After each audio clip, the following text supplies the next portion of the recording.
Hello everyone. आज के हमारे वीडियो का टॉपिक है आईक्यू सीरीज बाय आरके में गेट 1992 के इंपॉर्टेंट क्वेश्चंस। अब इस सीरीज में मैं क्या कर रहा हूँ, सारे इंपॉर्टेंट क्वेश्चंस जो डिफरेंट एग्जाम्स के हैं वो डिस्कस कर रहा हूँ, जिसमें भी डाउट हो सकता है एस्पिरेंट्स को, जिसमें भी क्वेरी आती है फ्रिक्वेंटली फेसबुक ग्रुप पे।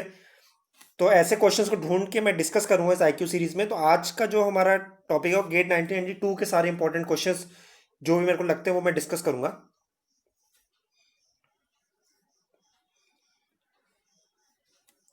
इस वीडियो को पूरा देखिएगा क्योंकि इसमें क्वेश्चंस में जो मैंने टाइप किया वो तो है ही, और जो मैं एक्सप्लेन कर रहा हूँ वो बहुत इंपॉर्टेंट है। ठीक है, तो आप स्पीड चेंज कर सकते हो यूट्यूब के थ्रू। उसमें ऑप्शन आता है 2x स्पीड, 1.5, या कम भी कर सकते हो, ज़्यादा भी कर सकते हो। तो जैसा आपको लगता है उस हिसाब से आप देख सकते हो। पहला जो हमारा क्वेश्चन है गेट 1992 का, वो है carburize machine components have high endurance limit because. अब इसमें कार्बोराइजिंग के ऊपर पूछ रहा है, तो यानी जो केपीएच स्क्वायर स्ट्रेटजी है उसमें आप नोट करोगे कार्बोराइजिंग टॉपिक इंपॉर्टेंट है। ठीक है, तो ये पढ़ना है सही से। तो carburizing machine components of high endurance limit because carburization. A option है raises the yield point of the material, B option produces a better surface finish, C option introduces a compressive layer on the surface, D option suppresses any stress concentration produced in the component। अब इसका जो answer है वो है कि जो carbonising होता है वो आपका जो सरफेस होता है उसमें कंप्रेसिव लेयर इंट्रोड्यूस करता है। तो इसका हम अगर थ्योरीज की पढ़ें तो इसमें देखिए, surface treatments introduce compressive residual stresses at the surface. अब उसकी वजह से क्या होगा, जब कंप्रेसिव जो रेसिडुअल स्ट्रेसेस अगर सरफेस पे आ रहे हैं तो क्रैक इनिशिएट ही नहीं हो पाएगा, क्योंकि जो कंप्रेशन होगा उसको रोकेगा क्रैक को इनिशिएट होने में। ठीक है, तो compressive residual stresses will avoid the initiation of the crack, और वो रेजिस्ट करेंगे क्रैक प्रोपगेशन में। और अगर आप इसके बेनिफिट्स पढ़ते हो कार्बोनाइजिंग की थ्योरी में तो उसमें साफ साफ लिखा हुआ है one of the benefits of carbonizing is that fatigue strength increases. यही सेम चीज जो क्वेश्चन पूछ भी रहा है कि कार्बोनाइजिंग से एडवांटेज क्या है। तो कार्बोनाइजिंग से एडवांटेज है कि उसकी फैटिग स्ट्रेंथ इंक्रीज होगी, और इसका अगर डीप में जाओगे तो वो उसमें समझ में आएगा कि जो कार्बोनाइजिंग होता है वो कंप्रेसिव स्ट्रेसेस इंट्रोड्यूस करता है सरफेस पे, जिसकी वजह से क्रैक इनिशिएट नहीं हो पाता। क्रैक इनिशिएट नहीं हो पाएगा तो उसकी वजह से फैटिग स्ट्रेंथ हमारी इंप्रूव करेगी। ठीक है, अब जो ए ऑप्शन है, हमने ये तो पता कर ली सही ऑप्शन क्या है, लेकिन जो सही तरीका है किसी भी क्वेश्चन को सॉल्व करने का, किसी ऑब्जेक्टिव क्वेश्चन को सॉल्व करने का, वो ये है कि ना कि आपको ये पता हो कि क्वेश्चन का सही आंसर क्या है, बल्कि आपको ये भी पता होना चाहिए कि जो बाकी जो 3 ऑप्शन हैं वो गलत क्यों है। ठीक है, तो किसी भी क्वेश्चन को करने का सही तरीका यही है कि आप सही आंसर तो पता लगाओ ही लगाओ, लेकिन जो गलत आंसर है वो क्यों गलत है उसका रीजन भी आपको पता होना चाहिए। तो उस क्वेश्चन को सही करने का तरीका ये होगा। ठीक है, क्योंकि उससे आपकी ओवरऑल अंडरस्टैंडिंग डेवलप होगी और आपको पता चलेगा कि आपको आपकी जो तैयारी वो सही डायरेक्शन में हो रही, क्योंकि जब बाकी ऑप्शंस को भी आप गलत उसका रीजन जानोगे ना, तो आगे कहीं क्वेश्चन में अगर वो ऑप्शन आता है तो आपको पता होगा कि वो क्यों गलत है। ठीक है, तो ये सही तरीका है और क्वेश्चंस को करने का। एलटीक्यू में आप यही सीखते हो, लर्निंग थ्रू क्वेश्चंस। तो एलटीक्यू स्ट्रेटजी और केपीएस को स्ट्रेटजी आप हर क्वेश्चन को सॉल्व करने में लगा सकते हो, और अलग अलग ए4 शीट जैसे मैंने बताई है पिछले वीडियोस में उसमें आप नोट कर सकते हो। ठीक है, तो जो ए ऑप्शन है raises the yield point of the material, तो गलत है वो, क्योंकि यील्ड स्ट्रेंथ डिक्रीज करती है कार्बोनाइजिंग में, ना कि इंक्रीज करती है। Yield strength will decrease. अगर आप इसके टेंसाइल टेस्टिंग करोगे कार्बोनाइजिंग के बाद तो उसमें आपको दिखेगा कि yield strength is decreasing, ultimate tensile strength is decreasing. B option है producer better surface finish, it's wrong.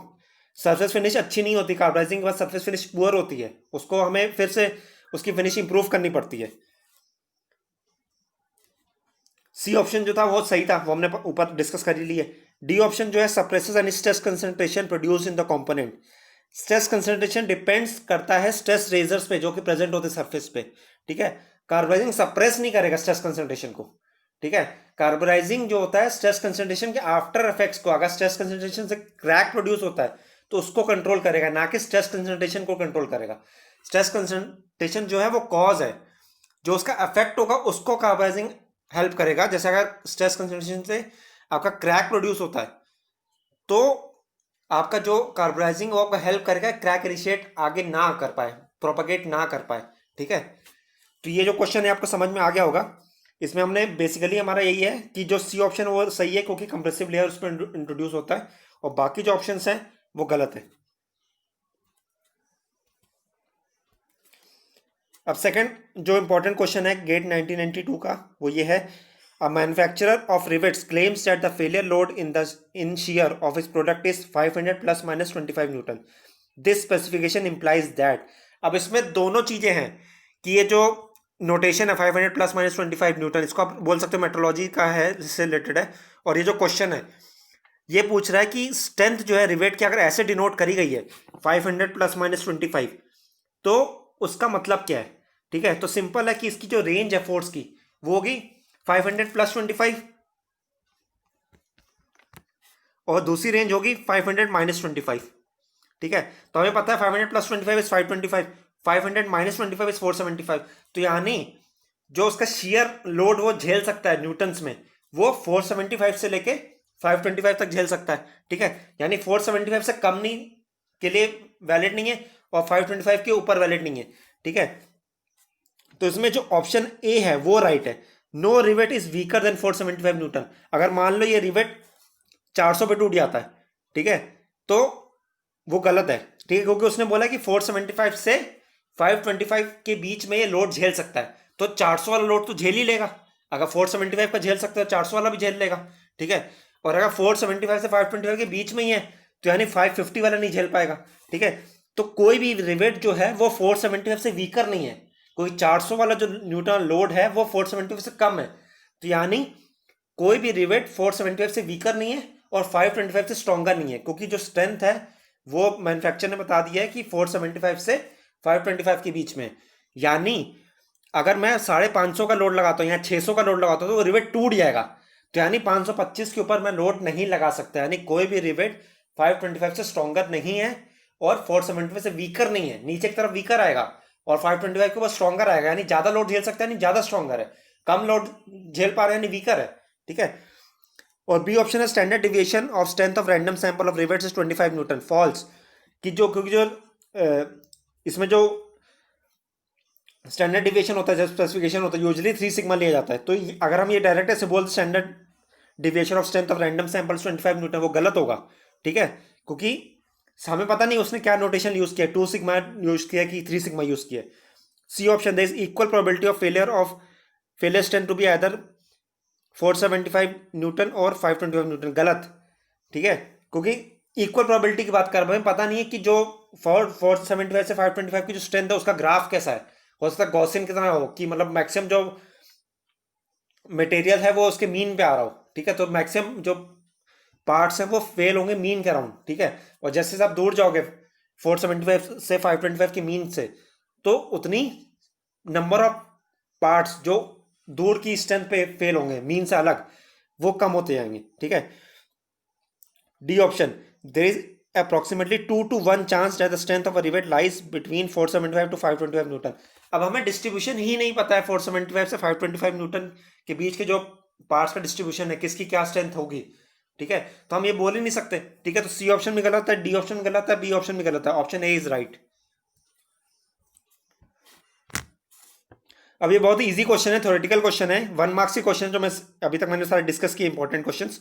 For resistance spot welding of 1.5 mm thick steel sheets the current required is of the order of. अब ये directly data value पूछ रहा है, resistance spot welding में जो current की value है वो डायरेक्टली पूछ रहा है कि क्या होती है अगर 1.5 mm की थिक स्टील शीट्स को हमें स्पॉट वेल्ड करना है। ठीक है, अगर 2 शीट्स ऐसे हैं, इनको अगर हमें स्पॉट वेल्ड करना है यहाँ पे, ठीक है, तो यहाँ पे स्पॉट वेल्डिंग होगी। तो ये जो स्पॉट वेल्डिंग है उसके करंट पूछ रहा है, तो इसका जो करंट होता है वो 10,000 एम्पियर की रेंज में होता है, डायरेक्टली डेटा वैल्यू जो आपको पता होनी चाहिए। ठीक है, तो इसका जो ऑप्शन होगा वो होगा option D, option D is right. ठीक है, रेजिस्टेंस स्पॉट वेल्डिंग में करंट की वैल्यू याद रखो 10,000 एम्पियर की रेंज में होती है। अब ये क्वेश्चन बहुत अच्छा क्वेश्चन है, क्योंकि इसमें जो है आपको ग्रीन सैंड मोल्डिंग के बारे में पूरी नॉलेज होनी चाहिए कि क्या क्या उसके पैरामीटर्स हैं जिससे स्ट्रेंथ मिलती है। ठीक है, ग्रीन सैंड की प्रॉपर्टीज, ग्रीन सैंड की प्रॉपर्टी किस किस चीज से अफेक्ट होती है, ये सब चीजें इस क्वेश्चन में आपको नॉलेज होनी चाहिए। क्वेश्चन पढ़िए, in a green sand moulding process uniform ramming leads to, A option less chance of gas porosity, B option uniform flow of molten metal in the mould cavity, C option greater dimensional stability of the casting, D option less sand expansion type of casting defect। अब जो uniform rhyming होता है it improves the mould strength and dimensional stability, क्योंकि जब आप uniformly rhyming कर रहे हो तो जो सैंड के पार्टिकल्स हैं उसमें पास पास आएंगे, ठीक है, उनके आपस में जो कोहेशन है वो इंक्रीज होगा, तो उसकी जो मोल्ड की स्ट्रेंथ है वो इंप्रूव होगी, जो डेंसिटी होगी वो इंप्रूव होगी। अगर ये सब चीजें इंप्रूव हो रही, स्ट्रेंथ इंप्रूव हो रही है, डेंसिटी इंप्रूव हो रही है, तो जो डायमेंशनल स्टेबिलिटी है वो इंप्रूव होगी, ठीक है, पार्टिकल्स पास पास हैं, आपस में एक दूसरे को होल्ड करके रखेंगे, क्योंकि जब आपस में होल्ड करके रखेंगे जो डायमेंशनल स्टेबिलिटी है मोल्ड की वो इंप्रूव होगी, ठीक है। तो जब पार्टिकल्स पास पास आ रहे हैं तो जो गैस को पास करने की जगह है वो कम हो जाएगी, तो there will be more chances of gas porosity. तो ए ऑप्शन बोला less chance of gas porosity, नहीं, वो गलत है।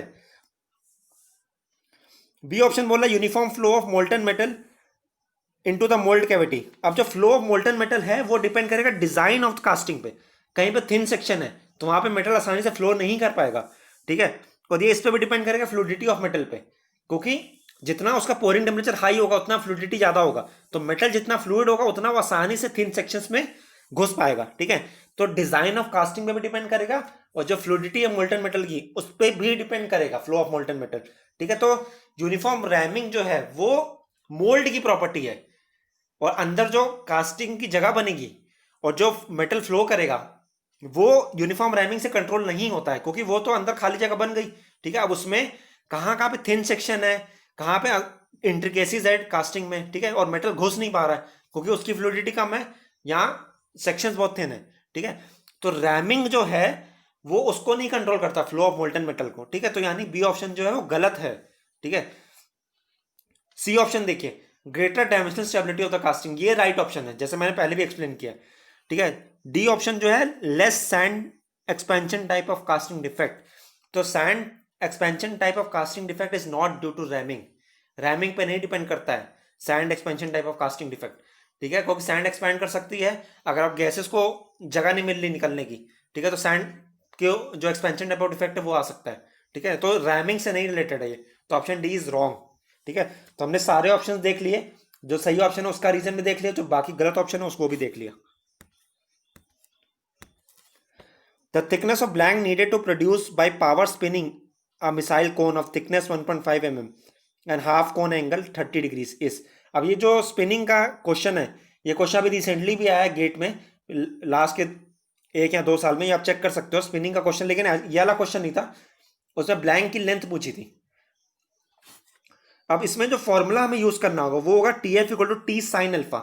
ये स्पिनिंग का फॉर्मूला है जिसमें टी एफ जो है फाइनल थिकनेस है, अगर टी आपकी ब्लैंक की थिकनेस है और अल्फा जो है आपका हाफ ऑफ कोन एंगल है, तो ये ध्यान रखिएगा जब क्वेश्चन में हाफ कोन एंगल डायरेक्टली दिया हुआ है तो यानी अल्फा दिया हुआ है, अगर क्वेश्चन में दिया हुआ है कोन एंगल तो यानी 2 अल्फा दिया हुआ है, ध्यान रखिएगा कब अल्फा दिया है कब 2 अल्फा दिया है। 2 alpha is the cone angle और half cone angle is alpha, ठीक है।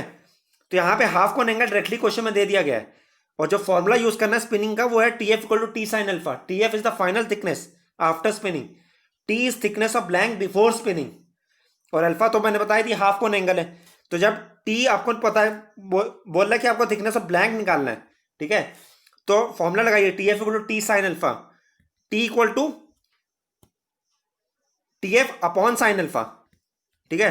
तो टी एफ हमें दिया हुआ है 1.5, क्योंकि फाइनल थिकनेस दिया हुआ पावर स्पिनिंग यानी प्रोडक्ट की थिकनेस दी हुई है फाइनल थिकनेस, तो 1.5 दिया हुआ है अपॉन साइन 30 तो आ जाएगा 3 mm, ठीक है। साइन 30 इज हाफ, 2 ऊपर चला जाएगा, 1/2 नीचे रखोगे तो 2 ऊपर चला जाएगा, तो 1.5 इंटू 2 3 mm, तो ऑप्शन ए इज राइट, ठीक है। तो ये फॉर्मूला याद रखिए, फॉर्मूला नोट करिए अपने फॉर्मूला शीट में। अब आप लोग फेसबुक ग्रुप ज्वाइन कर सकते हो आरके एकेडमी का, जिसमें ये मैंने शो कर दिया है। चैनल को सब्सक्राइब कर लीजिए और आपकी कोई भी क्वेरी इस क्वेश्चन से रिलेटेड आप नीचे कमेंट कर सकते हो या फेसबुक ग्रुप पे बता सकते हो, और आपका कोई सजेशन है, अभी और भी क्वेश्चन मैं डिस्कस करूंगा इसमें, और आपका कोई सजेशन है तो आप नीचे कमेंट कर सकते हो, आप मेरे को बता सकते हो और मैं कैसे आप लोग को हेल्प करूं। Thank you everyone, all the best.